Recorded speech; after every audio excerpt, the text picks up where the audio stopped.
All right, good morning, everybody. How did everyone enjoy the JNUC party last night? Yeah. Is everybody feeling awake and bright and ready to find out about modern identity management this morning? Yeah, wonderful. Very, very pleased to introduce Sean, Michael, and Johan to come up and talk to you all about modern identity management. Take it away, gentlemen.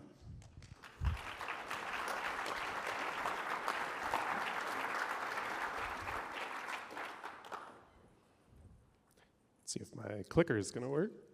Uh-oh. Yeah. We'd like to welcome you to this completely full flight to Redmond, Washington.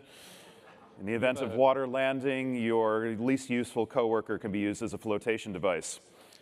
Do we have another clicker? This one doesn't seem to want to go. All right. While we wait to figure that out. So my name is Michael Epping. I am a product manager in the Microsoft Entra customer experience team. Apparently, I just need to stand closer. All right. So I work with Microsoft Entra ID customers. This is my third JNUC, so I'm happy to be back here presenting again. I'm here with some of my colleagues. Thank you, Michael. My name is Johan. I work in the same team as Michael, and everything he said is the same, except this is my first JNUC. I'm very happy to be here.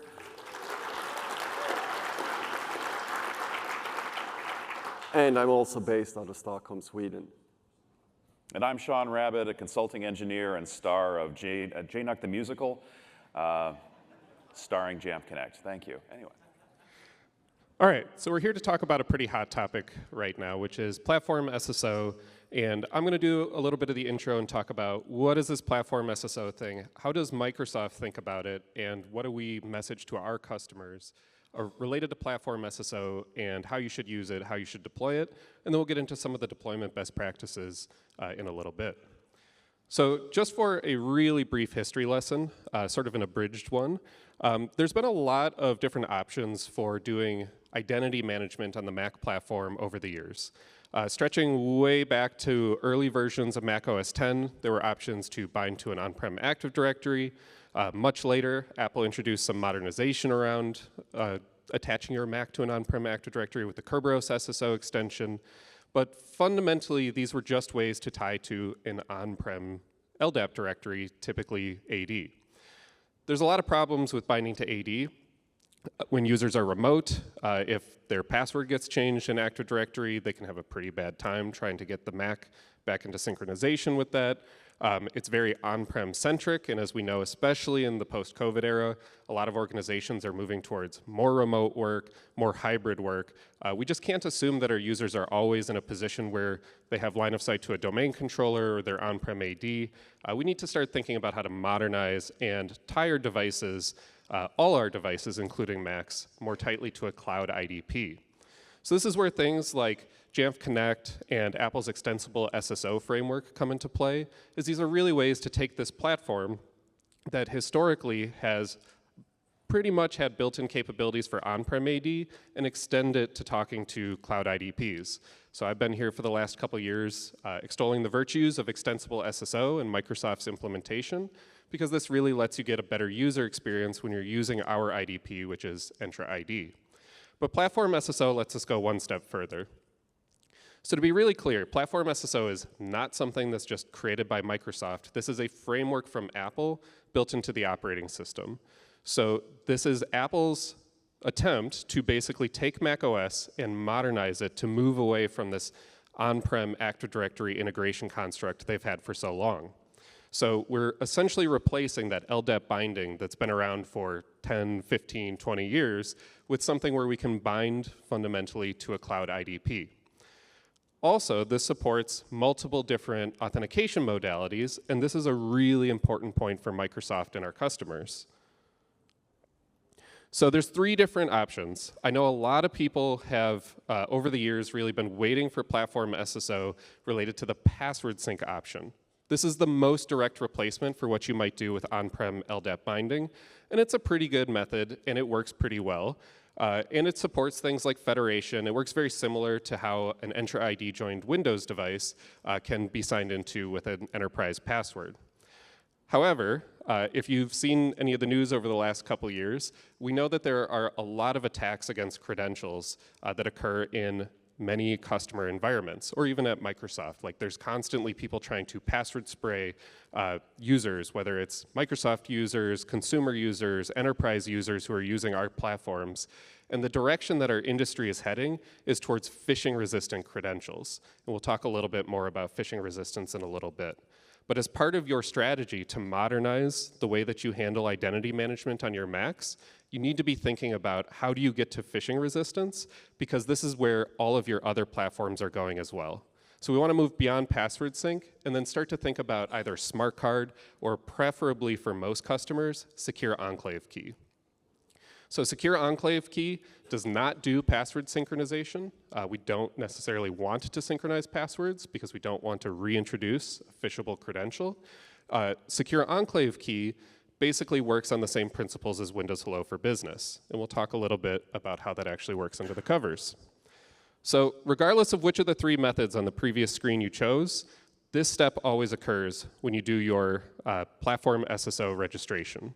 So the user will get a little pop-up, they will click on it, and we will ask them to authenticate. And the very first thing we do, if they authenticate successfully, is we do a fresh device registration against Entra ID. In this case, we are actually doing an Entra ID join. So if you've done things like integrated your Macs with Entra ID in the past, we would register the devices rather than join the devices. With Platform SSO, we're moving to joining the devices. And along with that, we're actually creating the device identity locally on the device, hardware bound to the secure enclave. So this is a significant security boost for your device identities, as it is much, much harder to export the device identity off that device if someone, like a malicious user, gets local admin rights on the device. So it's bound to the secure enclave. The next step differs depending on whether you choose password sync, smart card, or secure enclave key. So if you listen to Michael and you said, I'm going to do the secure enclave key option, what's going to happen is we are going to create a credential where the private key of that credential is bound to the secure enclave, and then there's a corresponding public key that is put in Entra ID. So the actual secret never leaves the hardware of the device. It is bound to that Mac. Then later, when we need to authenticate to Entra ID, we can do FIDO, WebAuthn, public-private key cryptography to get tokens from Entra ID and do phishing-resistant authentication. So to show you what this registration experience looks like, I'm going to show up here in the upper right corner, there is the registration dialog box. To be clear, we can inject our logo in there, but basically macOS itself controls the behavior of this registration experience. So the user will get this little pop-up notification from the operating system. They will click on it and begin their registration journey. So they'll have to authenticate locally to the device. Once they do that, they're going to get their Entra ID registration or authentication page. Since I'm in a secure environment, we're going to use a passkey to do this registration. So we're doing phishing-resistant authentication all the way down. So I'm using a passkey on an iPhone in order to bootstrap the phishing-resistant credential locally on this Mac. So at this point, under the covers, we're doing those two steps, the device registration and the creation of that credential. And then finally, at the end, we can tell the user, go enable company portal as a passkey provider, and now there is a locally available passkey on this device that is bound to the hardware. So at this point, my user can do phishing-resistant authentication when they need to get back into Entra ID. That phishing-resistant auth looks like this, and I'm not going to break down this whole diagram because I know it looks fairly complicated, but what this is basically just standard FIDO authentication. So what we're going to do is we're going to use that secret that we created locally on the Mac that is bound to the hardware of the Mac to just do normal FIDO authentication without the need for an external piece of hardware like a YubiKey. So to show what that looks like, as the end user, I can do the face fingerprint or PIN sign-in method, click next, company portal's enabled as a passkey provider, I scan my fingerprint, and I'm done. So that really complicated phishing-resistant diagram on the previous slide, from an end user's perspective when they're actually authenticating, is very simple. You can just tap your finger on the Touch ID sensor or enter that local PIN or passcode, and you're off to the races. So this is a phishing-resistant authentication into Entra ID, where we're basically just using the hardware of the Mac as a jumbo-sized FIDO key. So this is a really powerful thing that we want customers to move towards. So before I turn it over to Sean, just to iterate on this idea of phishing resistance, what Microsoft really wants customers to do is think about being phishing resistant at an organizational level. And the place that you enforce that is in your zero trust policy engine. So in our ecosystem, that's conditional access. So when you're doing these types of authentications, what are you proving to our engine? You are proving that you're on a physical device, so something you have, because this is a hardware-backed credential, and then something you are, which is the biometric, or something you know, which is that local PIN or passcode. And so in conditional access, we will treat this as strong authentication and an MFA. So Sean will talk a little bit about like local device MFA, but from Microsoft's perspective and the perspective of NIST and protecting your organization, it's really important to get on this journey on all of your devices. This is happening on your Windows devices. This is coming for your mobile devices with passkeys on mobile. We want the Macs to be moving in the same direction, which is towards these hardware-backed credentials that can be validated with a central policy decision engine like conditional access. And with that, I'm going to turn it over to Sean to talk a little bit about Jamf Pro. Thank you.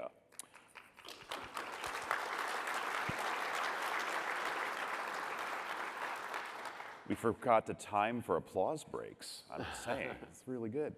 Before I get started with Jamf Pro, I did want to clear up a few things because there are a group of people out there in the world that wonder, well, this is going to replace all of my login information. It's going to be a miraculous new way to do everything. I hate to break it to you, kids.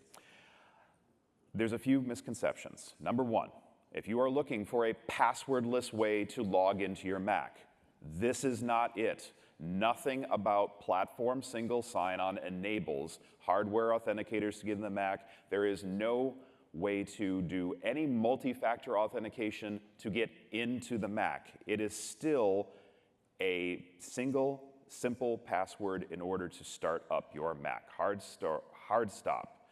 The only passwordless option that Apple has provided to the community to this day is Smart Card PIV, potentially with a PIN. That is it. Also, there's no change to the file vault screen whatsoever. So even in macOS Sequoia, where there's new options there where you can require somebody who's got password authentication method turned on to try to attempt to hit the IDP at the file vault screen, there's no multi-factor authentication, there's no hardware authenticator there. Sorry if you've gotten that information or tried to think that in your mind. But there's also one last thing, and that's for a lot of people here at JNUC, your education flow or people that have shared desk environments. This is not something that can be enabled by a zero-touch workflow. You will have to put fingers on your computer. As Michael showed earlier, part of that device registration process means somebody has to actually log in order to register the computer. So if you're looking for a true bind replacement, this is unfortunately not it. That being said, the solution is fantastic for one-to-one issued computers and in the right environments, and it's actually really simple to deploy with Jamf Pro. It's really easy to keep it up to date with the Jamf app catalog, so that way you don't have to bother packaging things up for the Microsoft company portal and grabbing the latest package all the time. And it's really great to be able to keep track of who's actually using it just with some simple extension attributes that you can throw into Jamf Pro. The deployment steps are two. Throw company portal on the machine, throw a config profile on the machine. That's it. It's really that simple for deployment. There are some optional steps that you can do to make your user's life experience much better, though, and we'll show that in just a second. The first order of business is we need to get the company portal application onto the Mac. The company portal application traditionally used for things like device compliance or if you're using Microsoft Intune as your MDM. However, the company portal app is just going to act as the negotiator for the tokens for you. It's going to be the place where the credentials are gotten for other applications. So either Safari goes to a web page that needs a SAML application, you're logging into O365, et cetera, et cetera. Instead, what will happen is the company portal app will negotiate that on behalf of your user.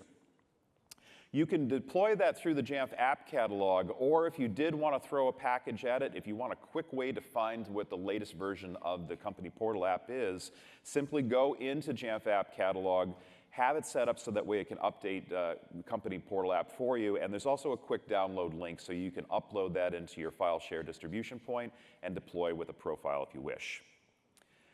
Now, this one's a little bit older here, depending on which version of macOS you're using. So if you're trying to tempt this on some older versions of Ventura, there was a time that if you tried to deploy the platform single sign-on config profile without the companion application on the device, unexpected results would happen. So what I would recommend is to make sure that you have a smart computer group that makes sure the company portal is on the device, to use that as a scope to be able to point the config profile that you'll create in order to get the config profile pushed down to the operating system. Because remember, this is a framework as part of macOS. The config profile is very simple, just has to have this in it. Prepare your iPhones for the next screen has yield QR code. The QR code here will bring you over not only to the deployment instructions and how you can make it yourself, but if you jump up one link in there, it'll actually drop you on a landing page on a Jamf Nation page that will show you also a link to just a mobile config file up on my GitHub. These are pretty generic deployments for every version of Microsoft Entra for any tenant out there. So you could just upload this mobile config file right into your Jamf Pro if you wanted to. That being said, though, there is one little extra thing that you might need to customize in your environment, and that is part of the Microsoft single sign-on extension in general, even if you're just using normal SSO, not platform single sign-on. There are a bunch of settings that you can add in there, for example, to be able to allow list or deny list certain applications on your device from using PSSO and automatic login. Perfect example would be Jamf Connect's privilege elevation feature.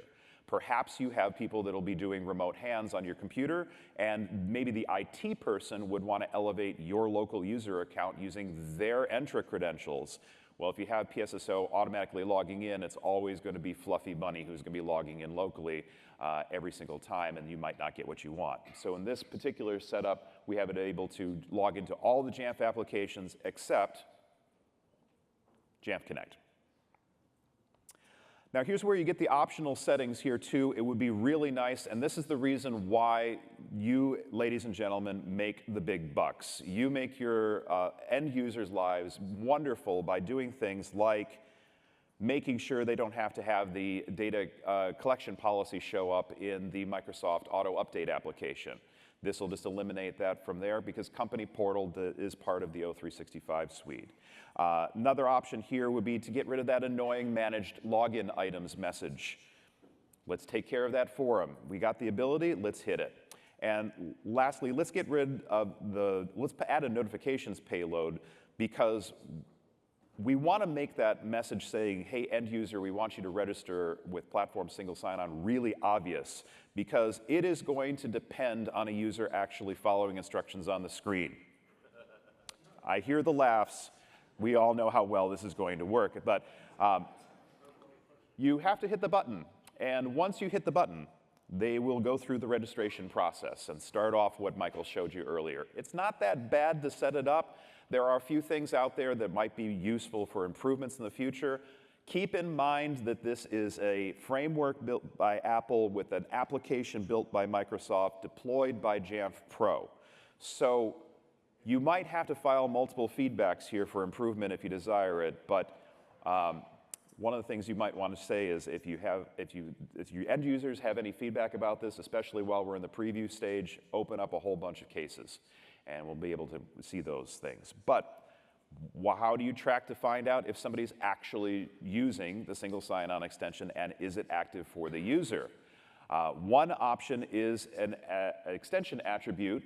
We can actually read the local user directory in order to determine if that user has accepted the platform single sign-on extension. There's also some other commands that you'll find up on that link that we showed earlier there that will let you do things like use the app SSO command in order to determine the current state of registration of the device. Speaking of device registration, we took care of it for you. So when you register, as long as you have device compliance enabled in Jamf Pro first, Then you push out the Platform Single Sign-On extension. When the user registers the computer with Entra through that join, a new launch daemon, as of Jamf Pro 11.9, will be installed on the computer to listen for changes to the device registration status. It will then automatically update the device compliance status to that entry in Entra's directory for the user. No more pressing the button in self-service to register the computer.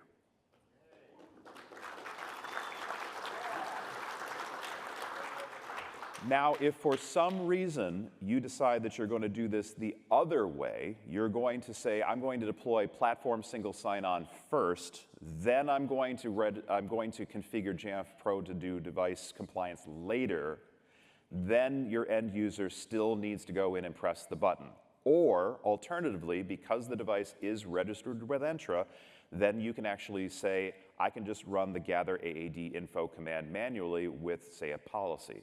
So we could just silently update the information. The device is registered with Entra, therefore we just need to send the compliance data to this new device registration. Sweet and simple. So where went Jamf Connect in all of this?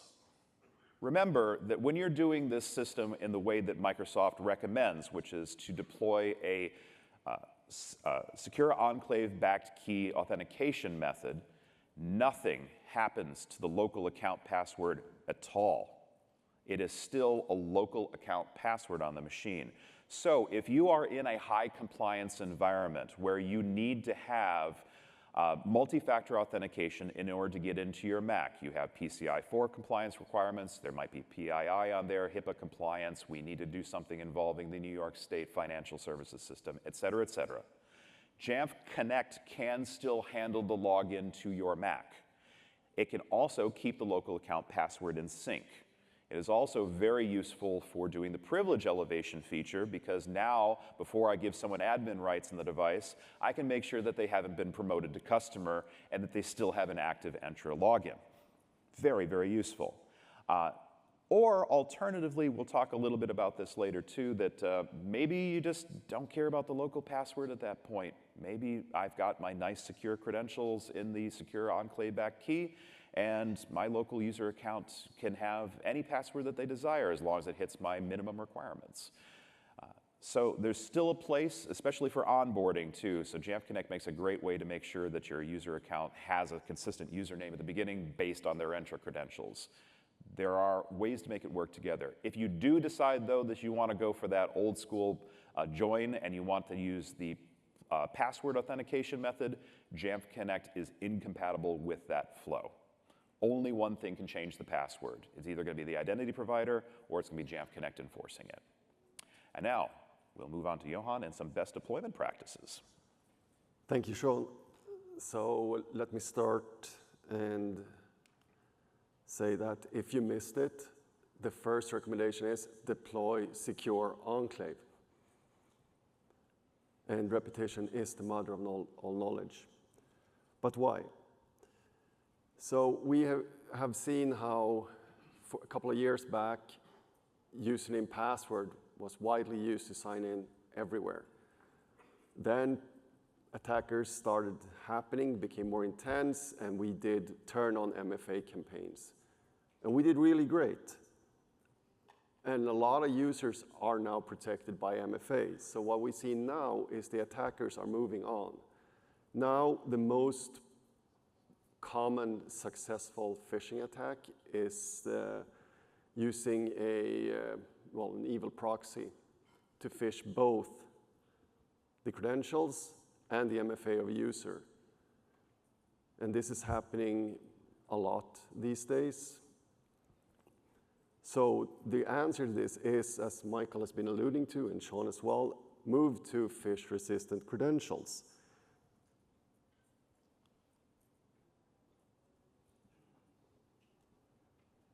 If you go for a password sync today, what you'll see is that in a year, 2, your security team will come to you and say, hey, we need to go passwordless phish-resistant credentials, and you have to do this all over again.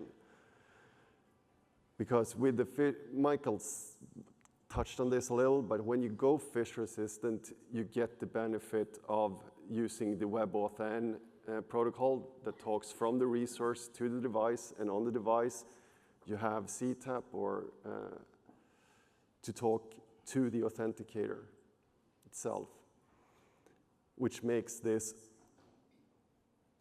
well, you basically prevent all these phishing attacks, and you can move on into where the attackers will pivot next, which is getting malware on the device, getting token theft, stealing tokens, token replay, all those attacks. So you do the identity part, and then you can focus on protecting your devices, because that's where the next attack vector is going to be. And if you scan this QR code, you'll end up at a session delivered by some teammates of me and Michael that really walks through the phish-resistant authentication in a deep way. So next up, yeah, as Sean just said, there will still be a password, the local account password. So what do we do here? It depends on if you're deploying password sync or secure enclave. If you're deploying password sync for some very special reason, then please align the MDM password policy to whatever in AD or Entra ID or wherever your password is mastered, or even just don't do MDM password policies and let the IDP handle, because they master the password, they will enforce the password policy. If you're using secure enclave, if you have overly complex password policies, including regular rotation, it will lead to a very bad user experience. Most users might not even know their password at this point if you're doing this right. So what do we recommend here? Well, start thinking of your Mac devices as your iOS devices. And you think of it not as a password, it's a PIN code. And then you start enforcing the minimum requirements required for your industry there. We say start off with what's recommended for the Apple Wallet. So have a 6-digit numeric as the bare minimum. If you want to go higher, if you look at recently released guidance from Standards Institutes, you go 6 to 8 characters, you allow only numeric, no expirations, and allow for biometrics. So now you go, I listened to Michael and Sean a couple of years before, and I'd already deployed the SSO extension. Now what?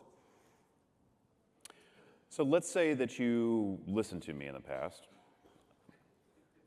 Even my mother doesn't do that. Anyway, you have the single sign-on extension already deployed to your end users, and they're loving it because they don't have to sign into Entra anymore. Good news. All you have to do is hit that big friendly clone button at the bottom of your existing single sign-on extension, change the scope, and then you can go ahead and just add the extra keys in this single sign-on extension to make it into a platform single sign-on extension. It's that easy. Just keep in mind, you cannot have 2 single sign-on extensions for the same provider on the machine at the same time. It's basically like saying 2 different sets of instructions. Computers only do what we tell them to do.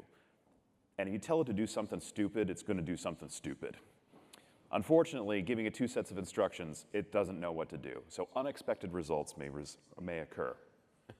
Thank you, Sean. Now you're thinking, so yeah, but this is all fine and dandy. In the cloud world, I still have this Active Directory on-premises environment, so what about that? Well, we nowadays have you covered. This is quite recently released, how you configure the SSO extension or Platform SSO to also do on-prem Kerberos SSO for all those 80 integrated applications. that are still around, and they will be around for a couple of more years. Just a side note, by the way, just because you have Kerberos tickets doesn't mean that you can actually get to the resource that uses Kerberos. So you probably will still need some way to get into your internal network. Cough, cough, Jamf Connect ZTNA, cough, cough. Thank you. Sorry, I had something in my throat. No, I that's apologize. okay. I'll come back next year and I'll tell you about some other ways, maybe. Moving on, when you're deploying this and things are not working, I want to highlight this, which is TLS inspection breaks everything with Platform SSO. It really does, and you'll try to deploy this, it will not work, and then you go to your network team and ask them, are you doing TLS inspection? They'll say, no, we've excluded your precious URLs. I recommend a zero trust approach here. Don't trust, verify.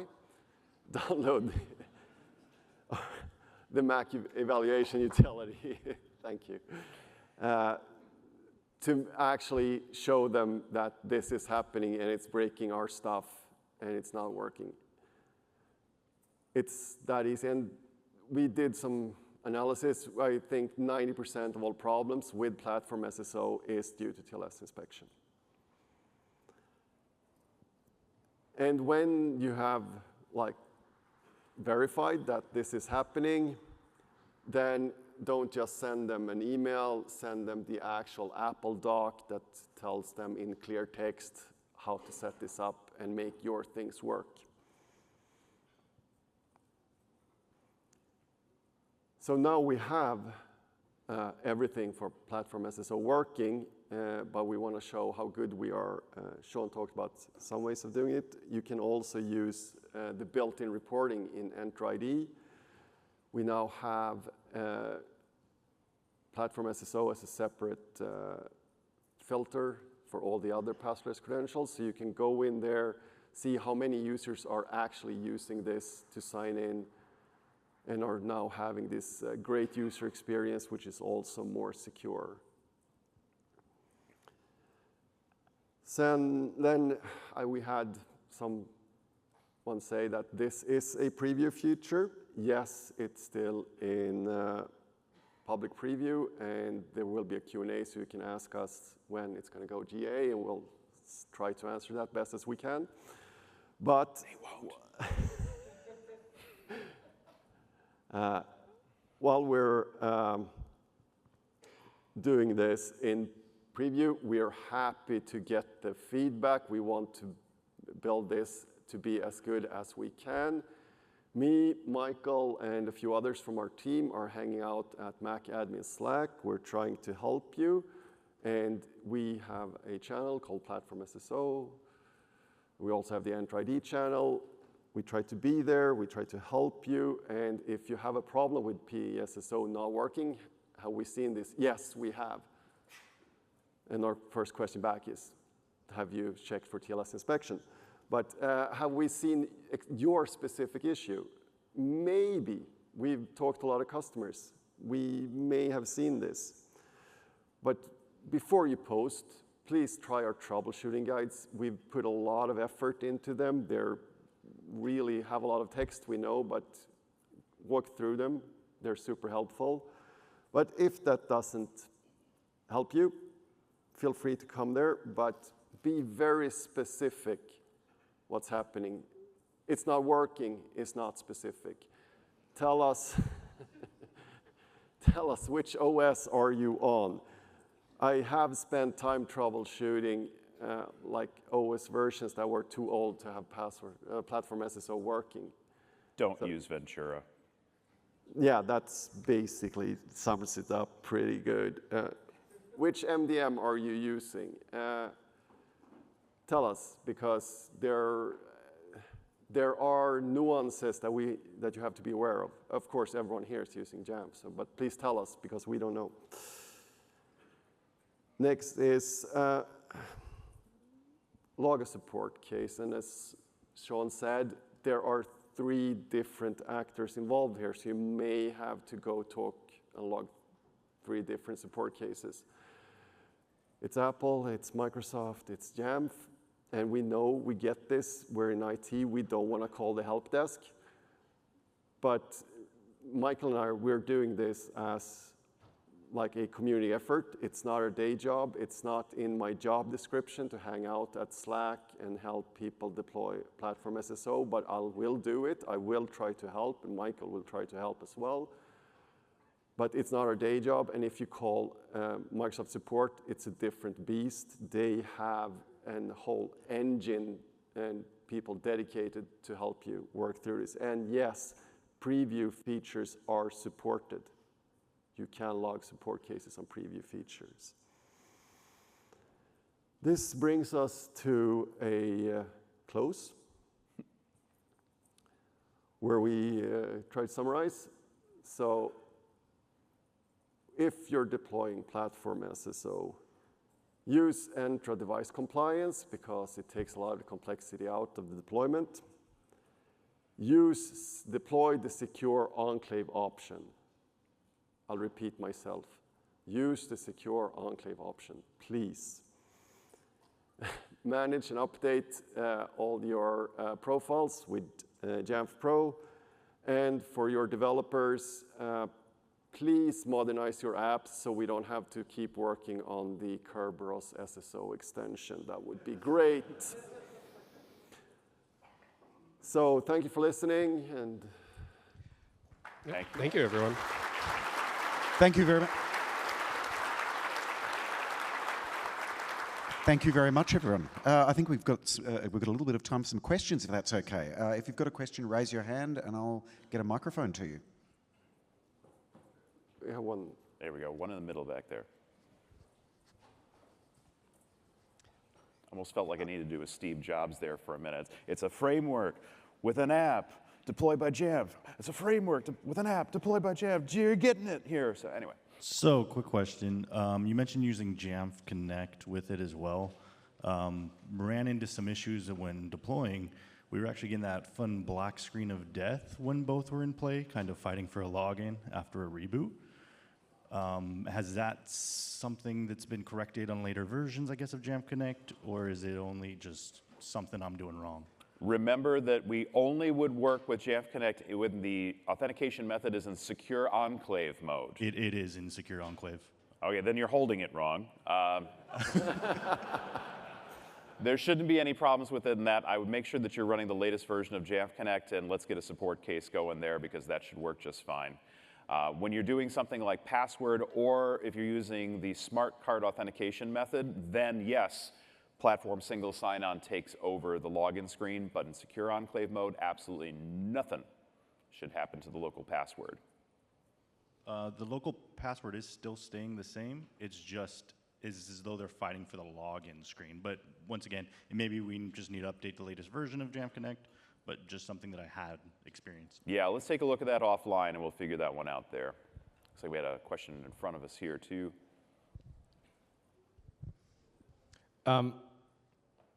Company portal versus Microsoft Authenticator. Is there a Microsoft Authenticator for Mac in the future? There are no plans for Authenticator for Mac with all of the features that Authenticator has. We will always have a broker application on Mac. It's a core part of our strategy to make sure that we have a broker there that can do the Platform SSO stuff and all the SSO stuff based on primary refresh tokens and maybe additional things under the covers. Whether that's going to be company portal forever or eventually we rebrand it as something else, that's kind of outside of our purview, but there will always be a client application from Microsoft required on the Mac. Framework app. Yep, framework by Apple, app by Microsoft, deployed by Jamf Pro. Hello. So just two questions. So we're already using conditional access on our on-prem Jamf instance. So if you wanted to deploy the Platform SSO, would it overwrite the existing device record in Entra? It does not overwrite. Well, it doesn't overwrite. It creates a new one. Yeah. It creates a brand new record that'll show as Entra ID joined, but the old Entra ID registered record will still be there. Okay, so it wouldn't break conditional access while the user is registering. Could you repeat that again? So we wouldn't break the CA part as the user is registering in Platform SSO. Right, but that's why there is the launch daemon as part of Gotcha. Jamf Pro 11.9 or greater. It will see the change to the registration stat. It'll see the new registration ID, and it will start reporting compliance status to the new registration ID, which should not break your compliance flow. Gotcha.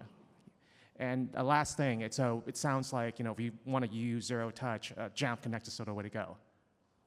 If you want Zero touch onboarding experience. Zero touch onboarding experience, yeah, we would recommend you go through at least Setup Assistant, maybe use Jamf Connect instead for creating that very first user account for consistency purposes, because you still need something out there to munge that UPN to turn it into a real local Unix 1970s local account name. Platform SSO doesn't do anything during Setup Assistant. It doesn't kick in until the user lands on the desktop and the company portal gets there and the config profile gets there. Yeah, and at least one user has to register the computer first. Then if you're using something like the password or the smart card mode, then you could use, let's say, another smart card to create a new user just in time. But that first user has to register the computer first. Gotcha, thank you. That was 3 questions, by the way. lied. He said he only had 2. We're charging you extra next time, so yeah.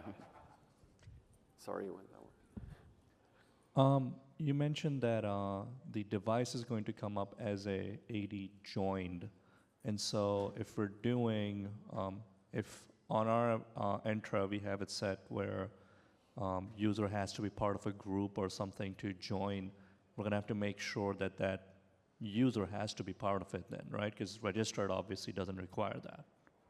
Yes, exactly like that. And on something that you just mentioned about Oh, just a clarification, it's not an AD join.